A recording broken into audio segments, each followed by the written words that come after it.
Welcome, TV Toastmasters and our viewing audience, to our meeting of TV Toastmasters. The meeting will now come to order.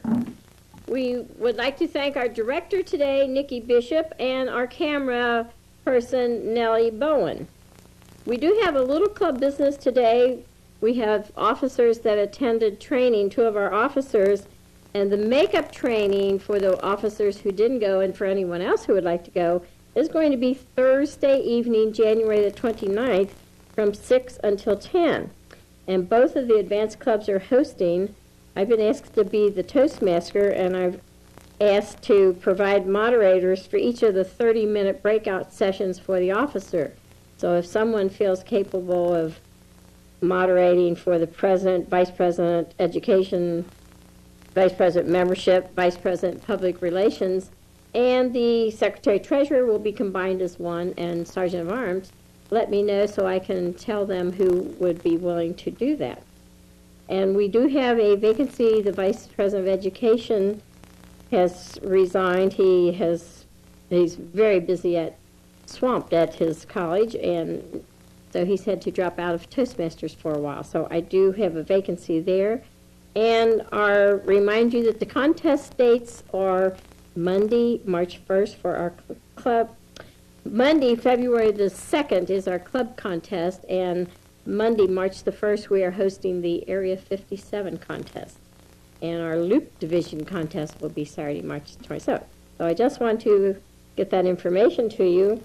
And if you are wanting to be a participant in the club contest, the rules are in the November Toastmaster magazine, if you do not have one of the booklets. And for the viewing audience who has no clue what I'm talking about, every month when you're a Toastmaster, you do get a magazine that has a lot of helpful hints in that. And this month, our magazine had the educational activities of the Do You Belong to the Ideal Club? And that is one of the educational sessions that they will be having at the makeup training, and then as they break into the officer roles, they'll be discussing how each officer can help their club be the club of choice, have a value club. I would like to turn our meeting over to our Toastmaster of the day. Ray Boston has been with the Toastmasters. He's a charter member of TV Toastmasters, and he is going to be doing our Toastmaster today, Ray Boston. Let's give him a welcome. Thank you, Madam President. And welcome everybody to what we hope and we know that this will be a very nice session for you to watch. We love Toastmasters, and we want everybody to have a lot of fun, learn something, and maybe be encouraged that one day you will join us here as a Toastmaster yourself.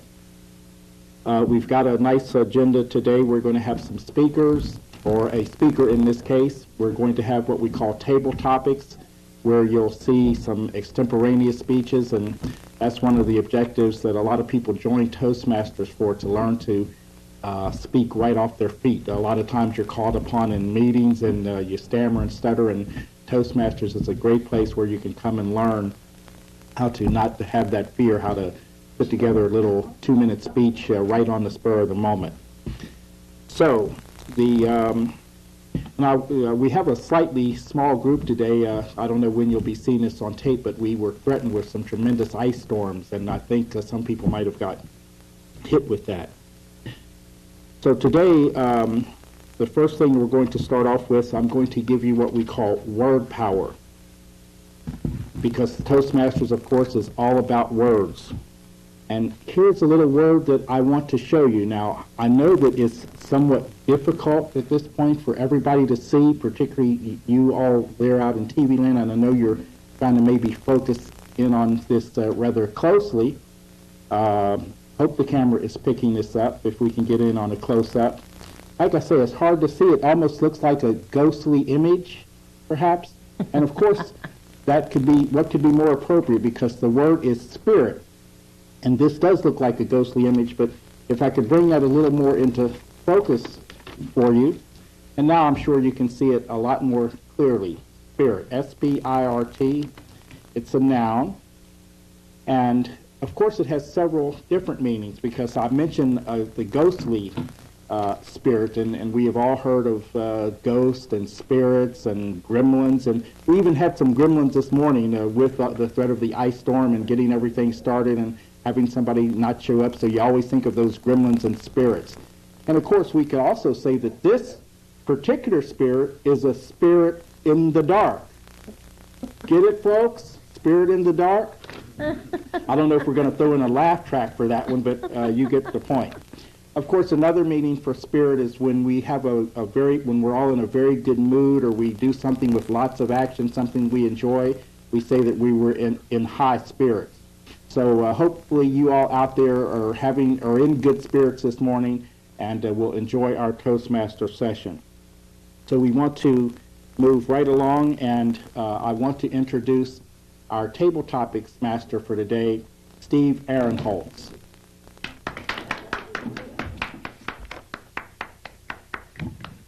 Thank you, Mr. Toastmaster, fellow Toastmasters, and all of our guests that are looking in today. As the Tabletopics Master for our meeting today, I had the privilege of identifying a theme. I chose the theme of success, and what I'm going to do is I have several quotations. I will read them and then call upon someone to come up and tell us what their interpretation of that quotation is, what it means to them, what they might think the speaker that the quotation is attributed to was thinking about. There are a variety of things that they can choose to do with this quotation.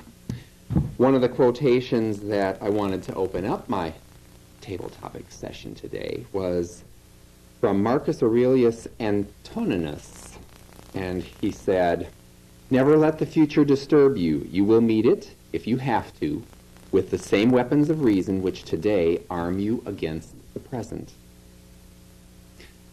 Well, let's get on with our table topics.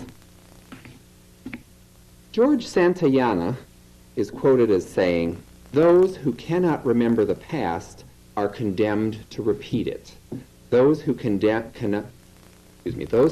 remember the past are condemned to repeat it." Verna, would you give us your interpretation of that quotation?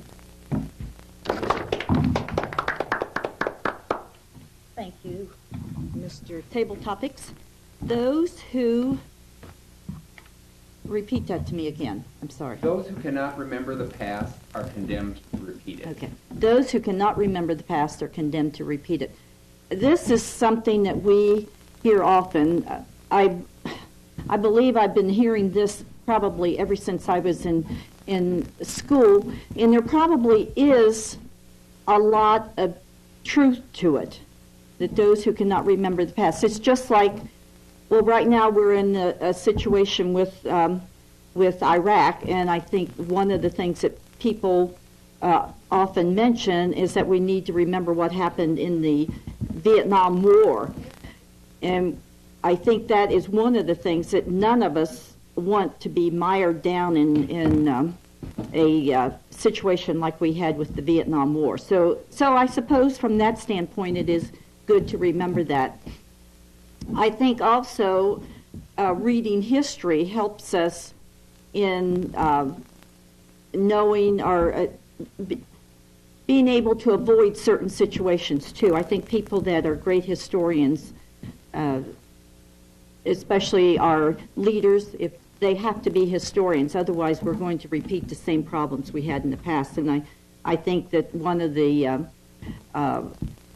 great empires that is mentioned often is the Roman Empire, and ours is often compared to that, where they had ended up having circuses and things like that every day until the empire fell apart. So hopefully we will not get to that point, but I sometimes wonder if we're not facing that, but hopefully not.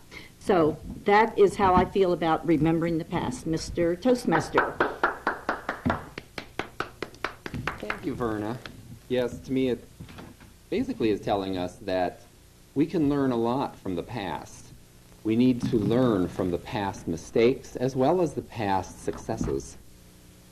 One of the other things that we're going to be doing today as part of our table topics session is that later on in the meeting, when we get to the evaluation portion of our meeting, we will have evaluations of the table topics as well. My second quotation for today comes from Dorothy Sarnoff. She says, "Make sure you have finished speaking before your audience has finished listening." Make sure you have finished speaking before your audience has finished listening. Pretty appropriate for Toastmasters, isn't it? Carol, would you come up and give us your interpretation of that quotation? Mr. Tabletopics Master, that is a great quote, and one that I use when I'm speaking before an audience. I say, if you get finished listening before I get finished speaking, please raise your hand. So that's a very good quote for me, because I believe, as it is with great wits, to say much, to speak little and say much. With windbags, I'm not sure what the quote is, but they talk a lot and they don't say very much. So I think that is very good, that you know your audience, and when I'm doing a speech, if I do my speech on organizing for the Mothers of Twins Club, I'm going to give a different introduction, and my speech is going to be different than if I'm giving it for older people on organizing, because older people need to know how to throw things away, otherwise they junk from the grave. But younger people, they need to know how to organize their time, so they stand against the wall and prop up the 2 bottles so they can feed both twins at once, and it's fun to learn your audience. And that is, are you timing me? Okay, that is one of the things that I think that it is very important. And so I am going to finish before my audience quits listening. Mr. Tabletopics Master. Thank you, Carol. I'm sure that all of us here and all of our audience that's looking in as well can relate to attending a presentation or hearing a speech where they're finished listening long before the presentation is over. This third quote that I have for today, I really like. It's from Bill Cosby. He says, "I don't know the key to success, but the key to failure is trying to please everybody. I don't know the key to success, but the key to failure is trying to please everybody." Ray?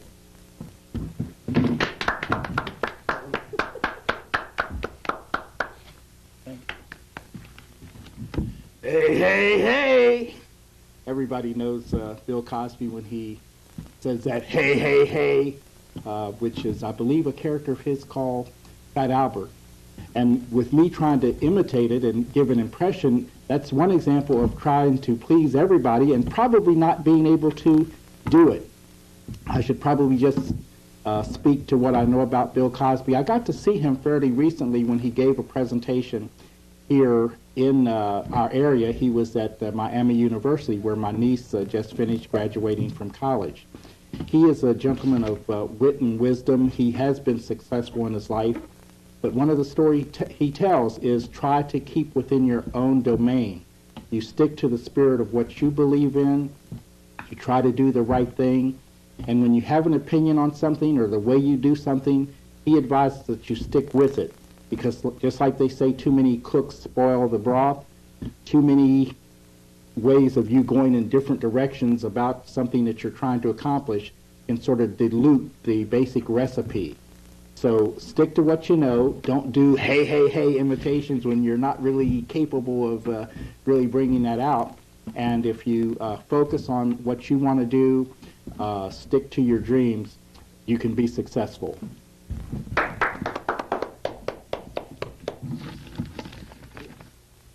Thank you, Ray. Thank you. Listening to your response reminded me of some lyrics in one of the country western songs that I don't remember the artist at the moment, but he says, if you don't believe in something, you'll fall for anything. If you don't stand for something, you'll fall for anything. Well, I'm going to leave you with a quote today that I liked. I thought it was an appropriate way to wind up our table topics session, and then I will be turning it back to our Toastmaster. Sir Winston Churchill. I like some of his quotations. I think they're particularly insightful. Churchill is quoted as saying, "Success is the ability to go from one failure to another with no loss of enthusiasm." With that, I'm going to turn it back to our Toastmaster.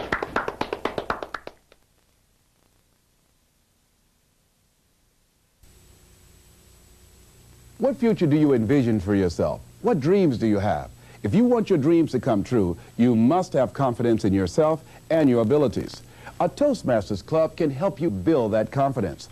A low-cost learning experience for men and women. Toastmasters shows you how to express yourself clearly and effectively. Make your dreams a reality. Join a Toastmasters Club.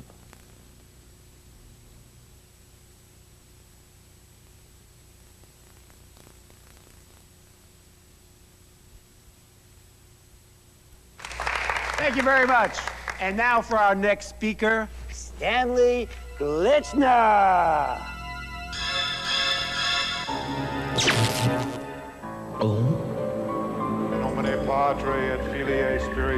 Speaking in public doesn't have to be a death sentence. At Toastmasters, we can help you overcome your fears.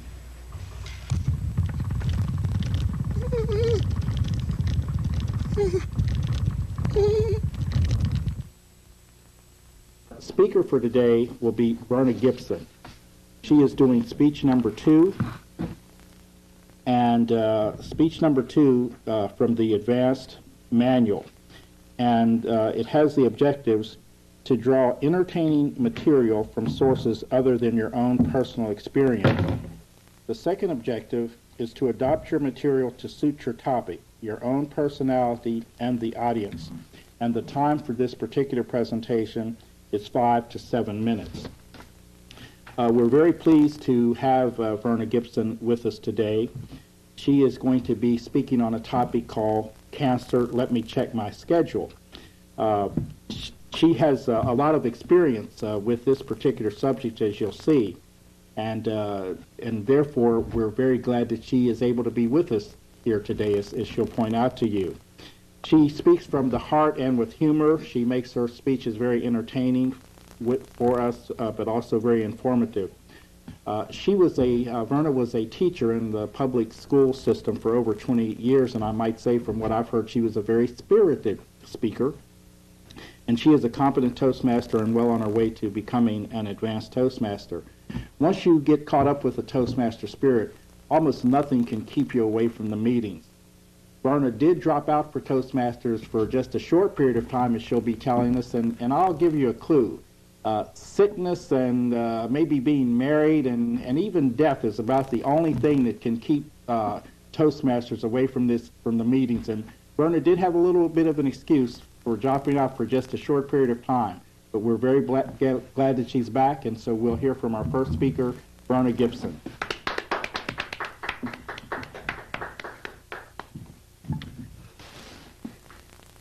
Mr. Toastmaster, fellow Toastmasters, and our viewing audience. Bill visits his doctor after weeks of not feeling well. "I have bad news," says the doctor. "You don't have long to live." "How long have I got?" asked a distraught Bill. 10, the doctor says sadly. 10? 10 what? Months? Days? The doctor interrupts. 9. This is what I thought I was hearing in May of 2002 when I first met with my surgeon. She had just told me that I had breast cancer. In every change that you experience in life, there will be times when you'll wonder if you can endure. However, the only time that counts is right now. I believed that then, and I still believe it. Of course, I admit that the first thing I had to do was to pick myself up off the floor. My spirit was very low. I felt lower than Flat Stanley. He was so flat that he could slide under doors, and he traveled by slipping into an envelope and using the postal service to fly from city to city. 10 years prior to this event, when my husband was diagnosed with cancer, I had heard about Norman Cousins. He wrote the book, Anatomy of an Illness. In his book, he told how he used laughter to overcome pain and depression while living with cancer. Is it possible, he wondered, that laughter has therapeutic value? What he found was that a hearty belly laugh gave him an hour or more of pain-free sleep. After her breast surgery in 1992, Irma Bombeck was given an envelope containing a temporary prosthesis. As she studied the small wad of cotton, she remarked to her husband, "I've had bigger dust balls under my bed than this." Breast cancer. Let me check my cancer. Irma Bombeck had a lot of spirit. She was too busy to think about her condition. She continued to work, maintained a positive attitude, and chastised those who made it sound as if she were near death. But me, what did I do? I fell into a slump. I wasn't much fun. Unslumping myself wasn't easily done. I was in a most useless place, the waiting place. Waiting for a call to go, to have a test or results to show. Healing had come and doctors would know that I was waiting for my hair to grow. Cousin is quoted as saying that death is not the greatest loss in life. The greatest loss is what dies inside us while we live. Death is not the enemy. Living in constant fear of it is. So there I was, staring death in the eyes.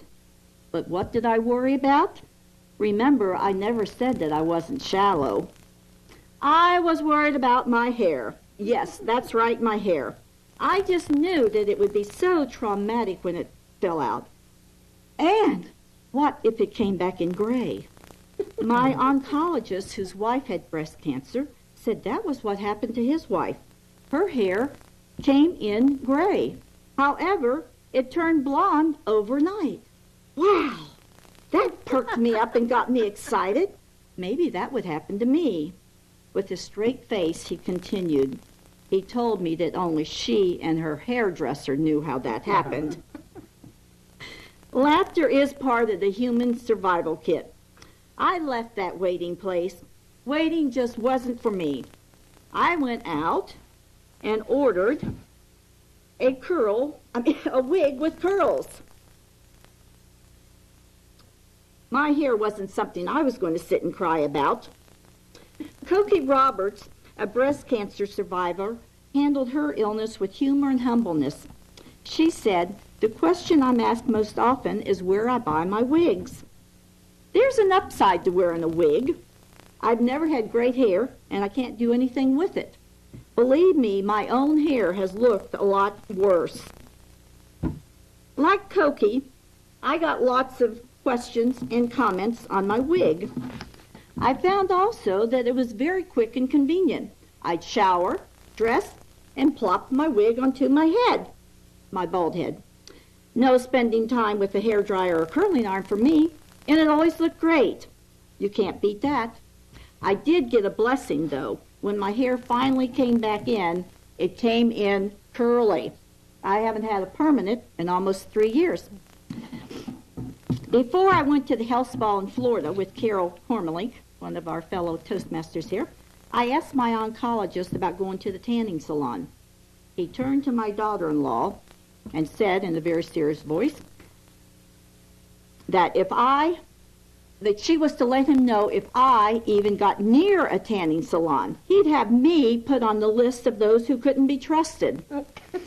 I guess I'm on that list because I did eventually sneak into the tanning salon. Someone once asked Carl Menninger what he would say to a depressed person.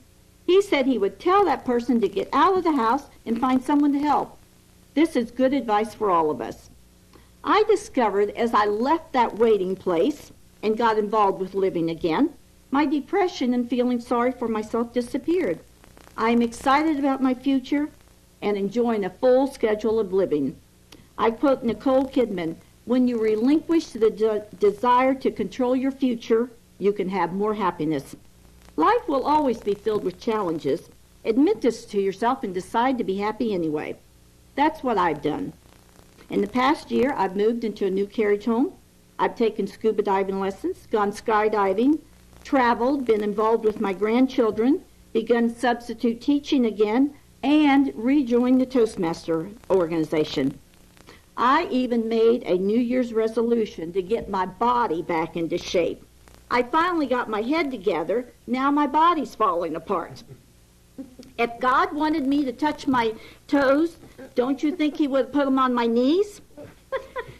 So it's going to be a tough assignment, but I found a personal trainer willing to work with me. Fake breast and all. Yes, I did eventually have a mastectomy and made up my mind that, like my hair, it was not worth crying over.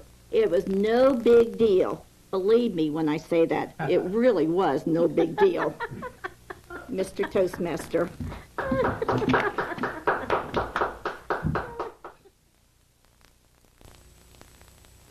I'd like to begin tonight with a little joke. This guy, he's a farmer, and he says, hey, hello, sorry. But seriously, folks. Speaking in public is no joke. Farmer says, doctor says, chicken says. For help, call Toastmasters, the public speaking support group. The chicken.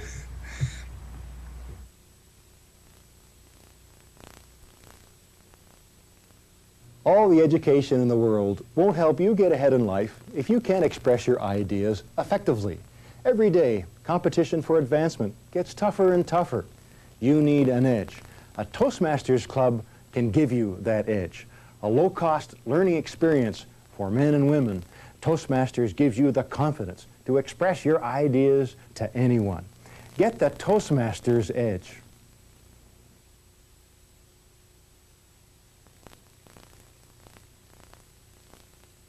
So without further ado, the next portion of our Toastmaster meeting will be moved towards the evaluation section.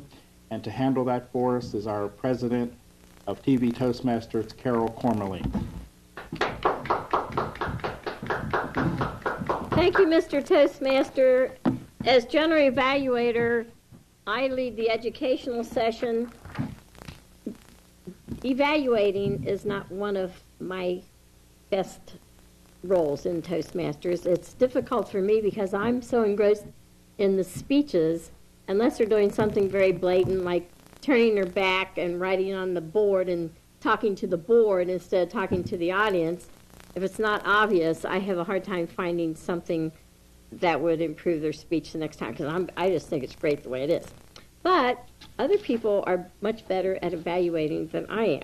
So our first evaluation today for the table topics person number 1 for Verna's answer to those who cannot repeat the past are, and I forget what that word was, are doomed or what to repeat it.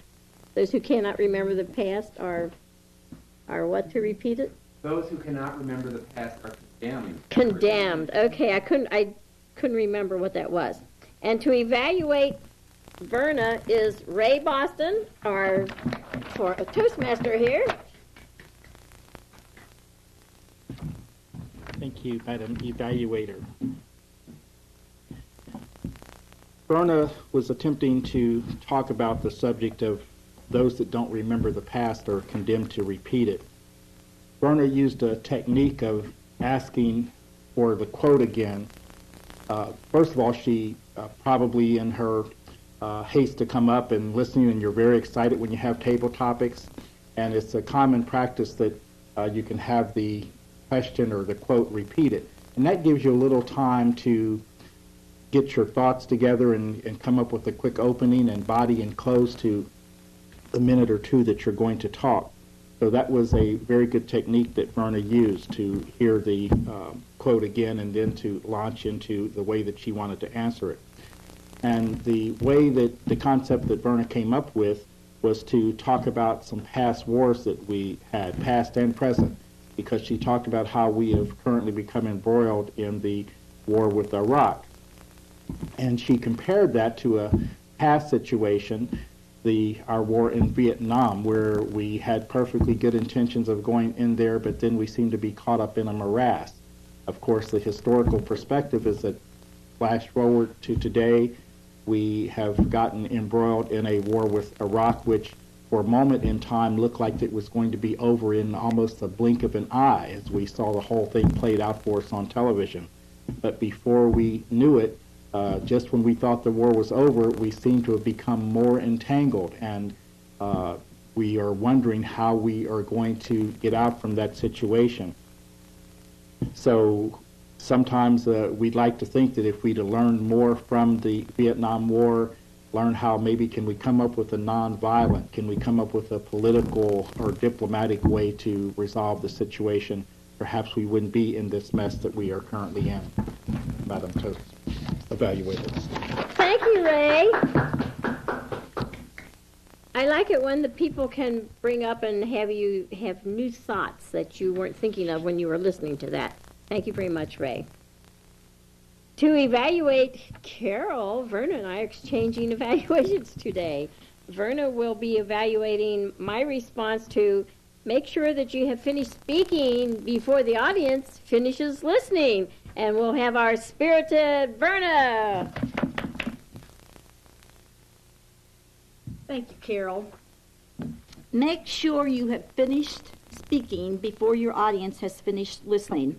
I thought that Carol had a very good opening on this. She repeated the quote, and then she applied it to some of her own speaking. She told how she adapts her speaking to she makes sure that she knows her audience before she speaks so that she can adapt her speaking to that audience. She used the example of speaking to a young group or an older group, a group of retired people or a group of maybe young mothers with young children, and how she needs to adapt her material to that audience, and she needs to be aware of her speaking, and of course to finish speaking before the audience has finished listening. That is very important. Carol mentioned a couple of things. She mentioned about windbags, which I thought was kind of a funny little comment, that they speak much but say little. They put out a lot of air. I think we've always all heard people like that. And Carol did finish her speaking with a repeat of the quote, which I also thought was very good. That was a good technique to finish up with a repeat of the quote. And Carol did indeed finish speaking before I had finished listening. Thank you, Carol. Thank you, Verna, for those great words. As I was the evaluator for the third speaker of the day, Ray Boston, and his key to failure is trying to please everyone, which I believe in. And Ray, I thought that was great, the energy that you brought to the table, to the lectern, when you did the hey, hey, hey, and then you commented on that. I liked it, even if you didn't think, because I don't remember Fat Albert, but I liked that you brought that to that. You have a great smile, and I think when you get up here and if you have a smile when you're talking, I want to listen to someone more intent if they are looking pleasant and are easy to look at while they're talking. So I liked your great smile.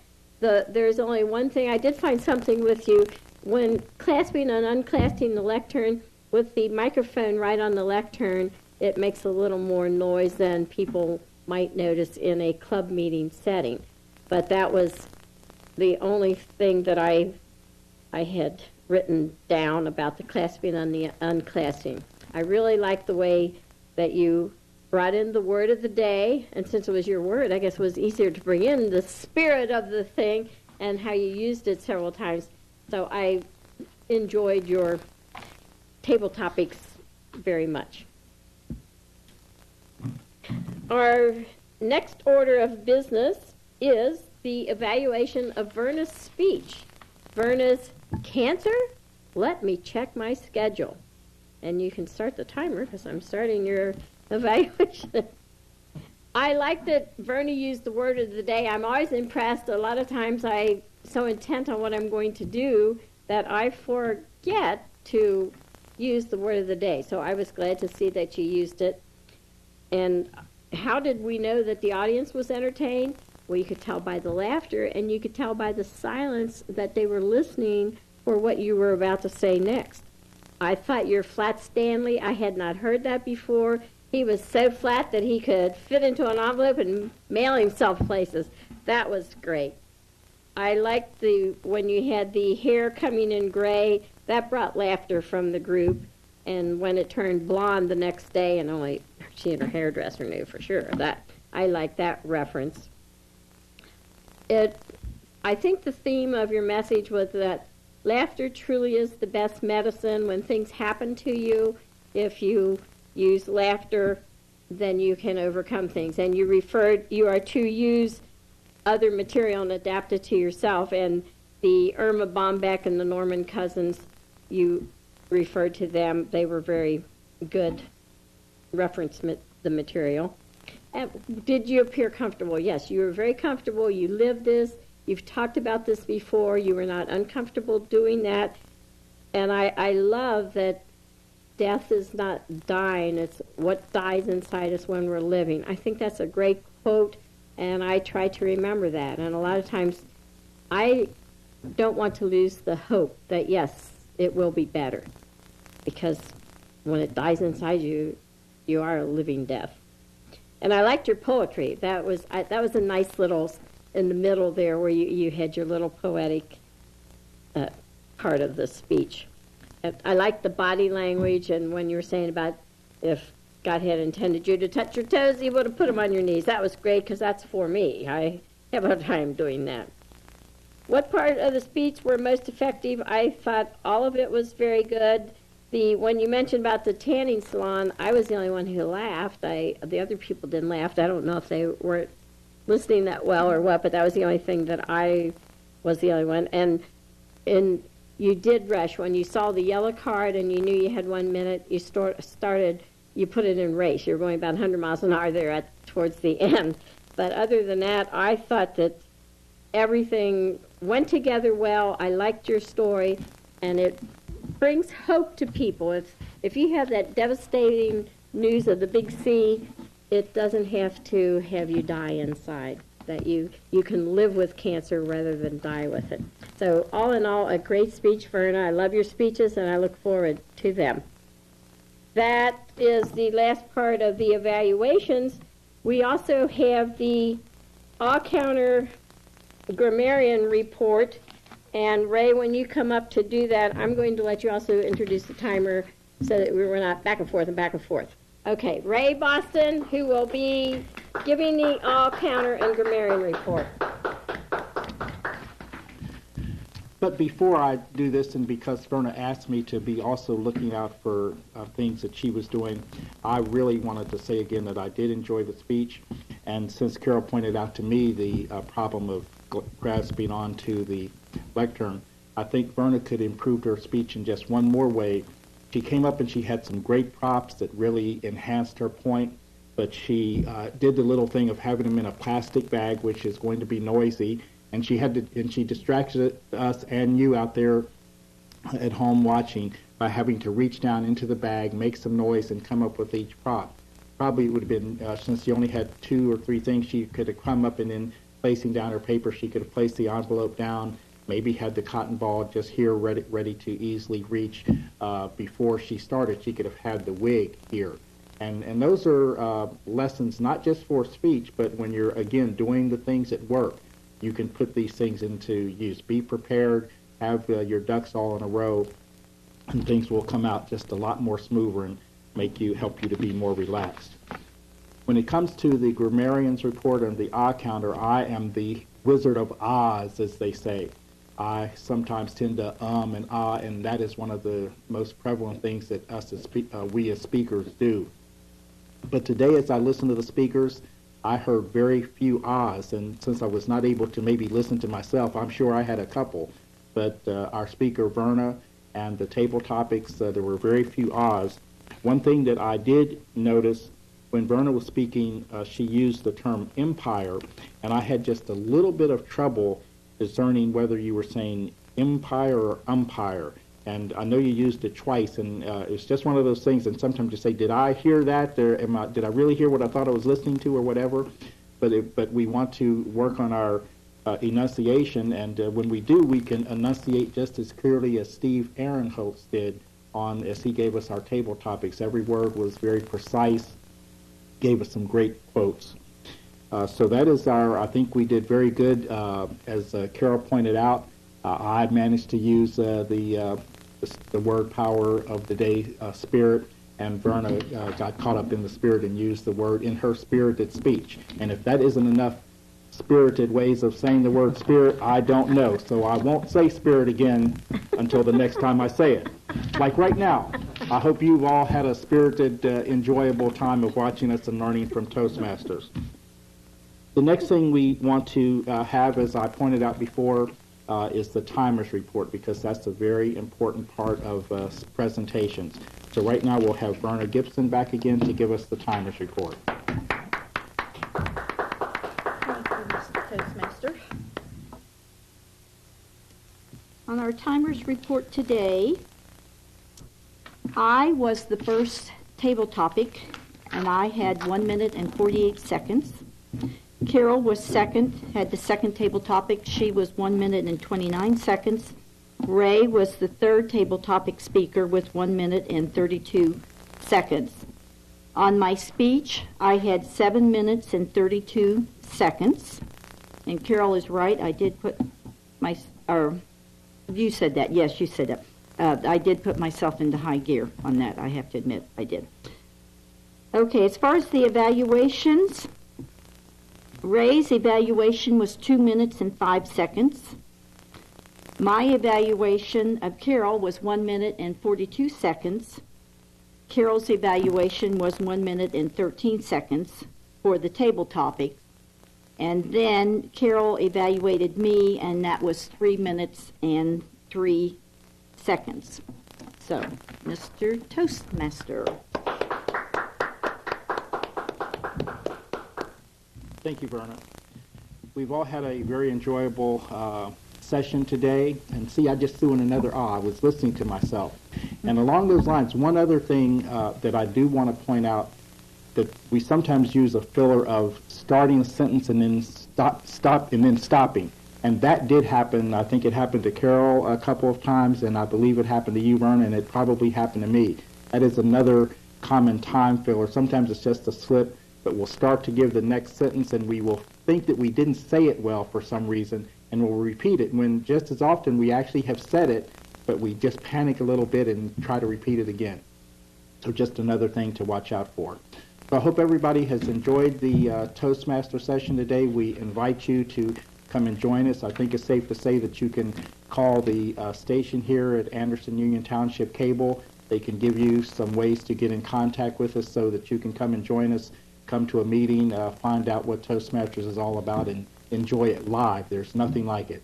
So I enjoyed being your Toastmaster today, and so now I want to turn the meeting back over to Harold Cormerly.